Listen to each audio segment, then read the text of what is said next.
Konnichiwa. Watashi shino namae wa Lihuda. Japanese is hard. That's for sure. Anyways, hello, you Sassy Bakas. Welcome back to my channel. My name is Lihuda and thank you for tuning in to this video. Stop.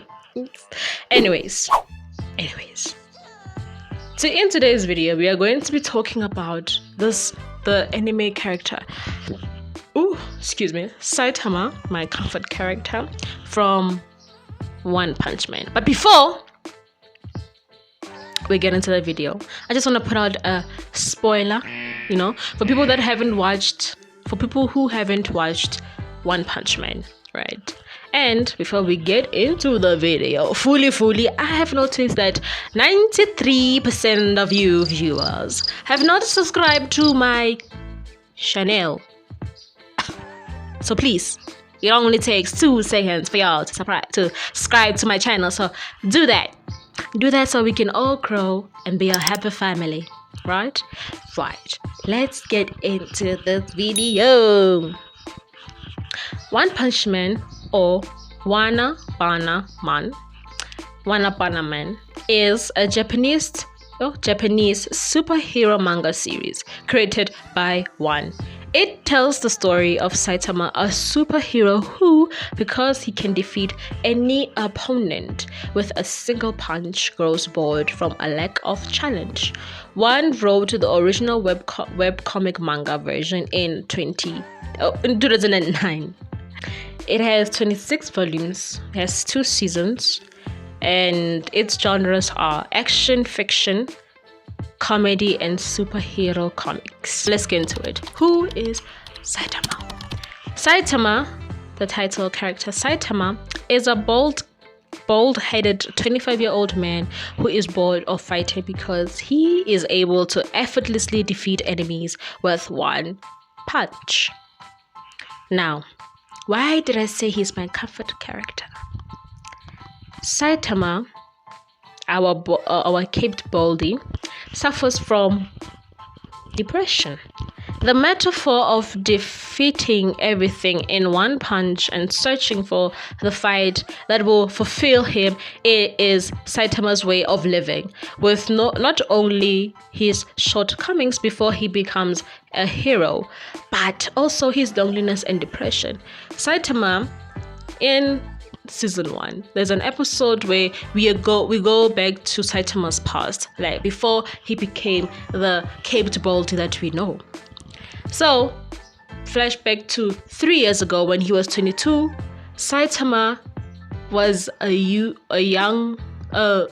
unemployed youth looking for a job. Now, I can relate to it, and you, my friend, can relate to it. You can relate to it. So Saitama is depressed because men can't find a job. Okay, he wants to be fed. He wants to feed himself, but obviously he can't find a job. And he also suffers from self-imposed existence crisis. That's what he suffers from. Such his hero work began to bore him, which it does bore him. He is consistently searching for an opponent that can actually provide him with a challenge. The lack of any such opponents has led him to suffer from a self-imposed existential crisis, and he claims that his ability to feel any or all emotions has dulled consistently. With all the strength, it has become so lonely that I don't feel anything. Because I remember he was walking from a grocery store, right? Then he tried to make a connection with a stray cat, but that stray cat was like, "Hail to the no, nigga, goodbye." Now let's get into how he got his strength. In an episode where he defeats a mutation created by a mad scientist who himself he stopped the aging process and cloned himself. He became obsessed, the mad scientist, he became obsessed with mixing human DNA with animal DNA to mess with, the genetics, and also to make the strongest mutant that he can make, because you know how mad scientists are.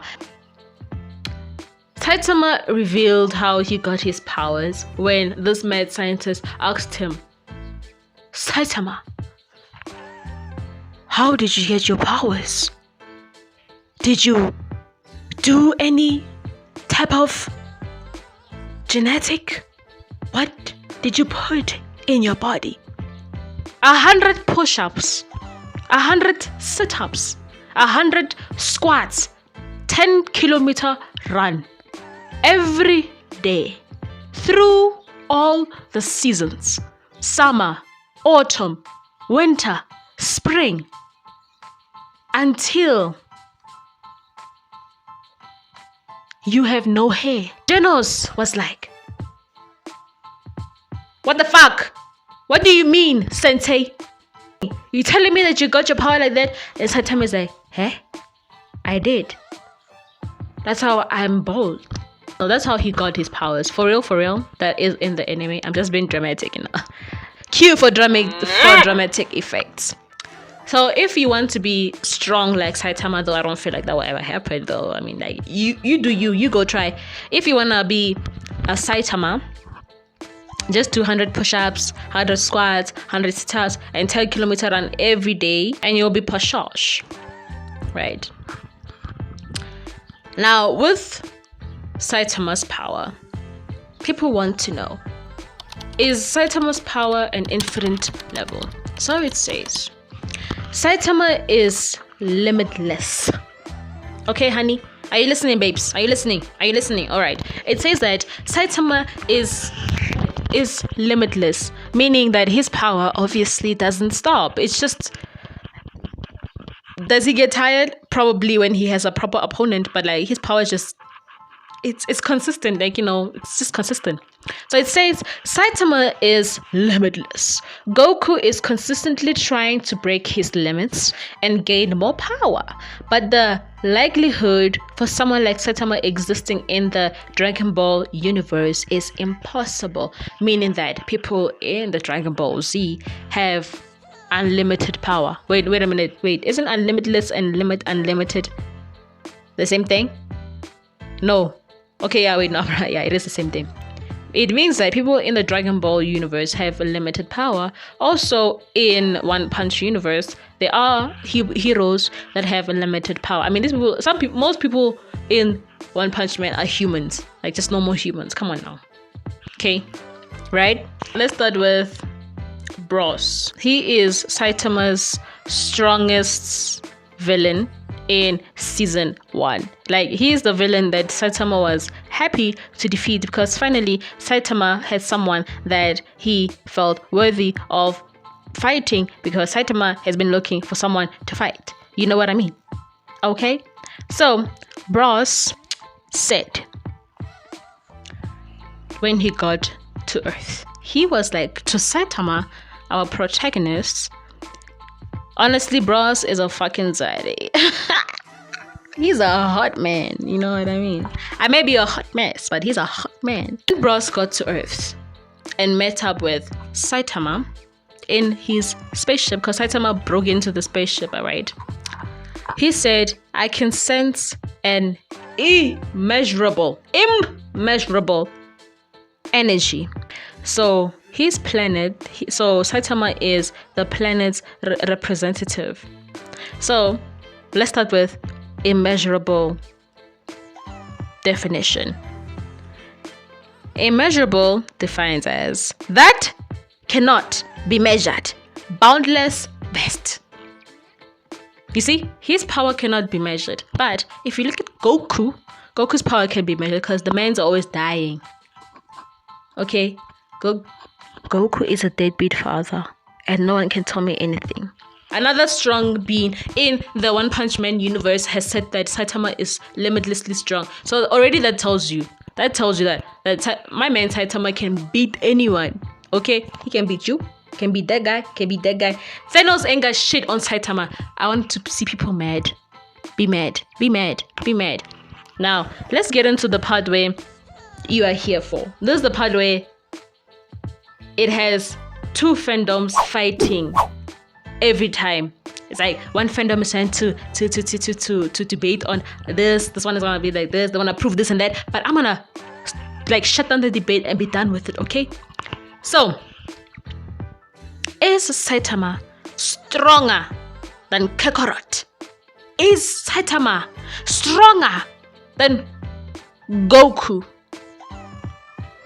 The mere comparison of strength between the two characters is crazy.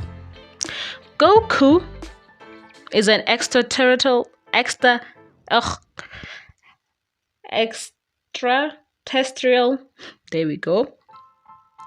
extraterrestrial being who has to lose a fight in order to get stronger.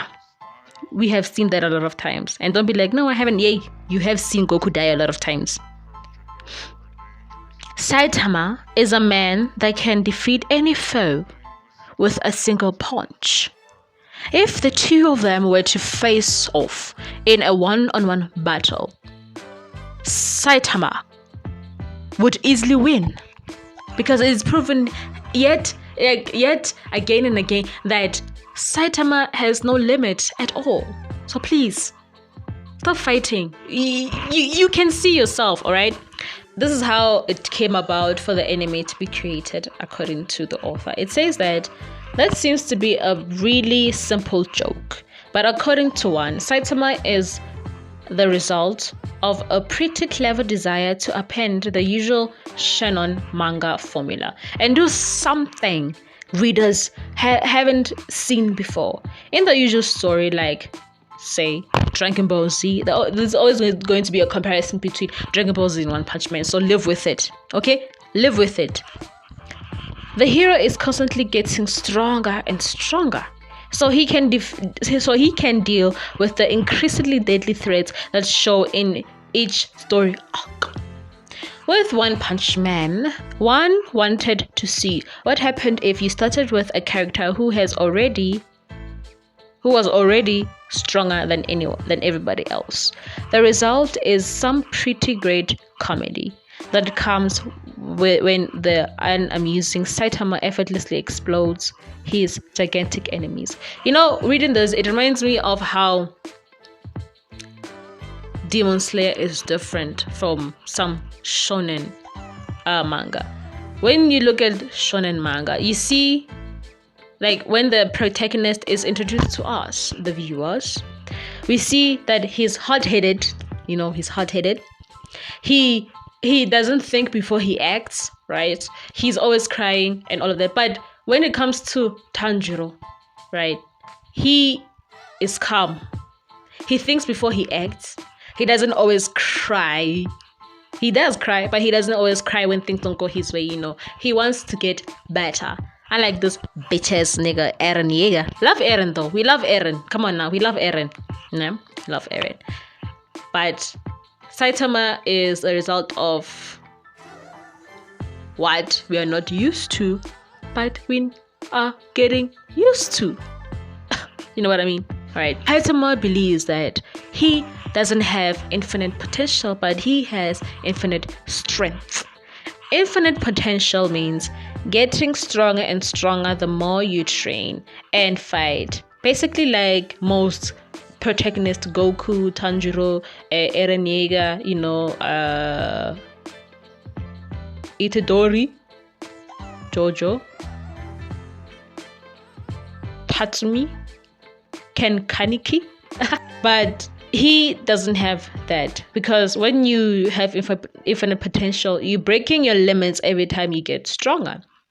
And you saw like let's take Attack on Titan. Spoiler for those who haven't watched Attack on Titan. Spoiler. So in Attack on Titan, especially towards season 3 and all of that, Eren was in hard training after, you know, the whole thing of he has a Titan, right? He has the attack Titan from his father, Grisha Yeager.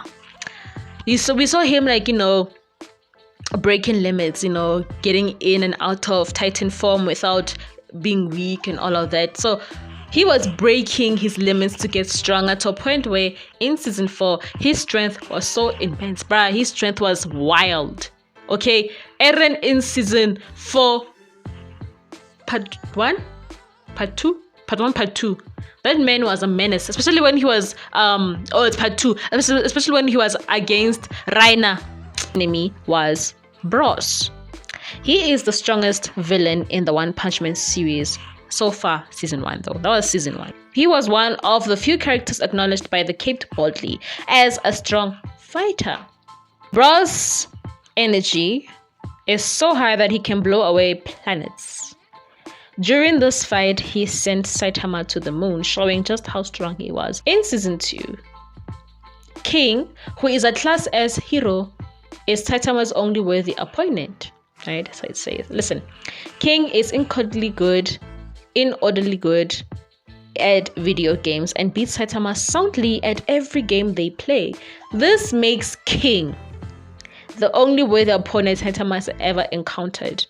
Saitama has often spoken of his longing to find a foe who can make him fight at full strength. Saitama, I would say he's very competitive.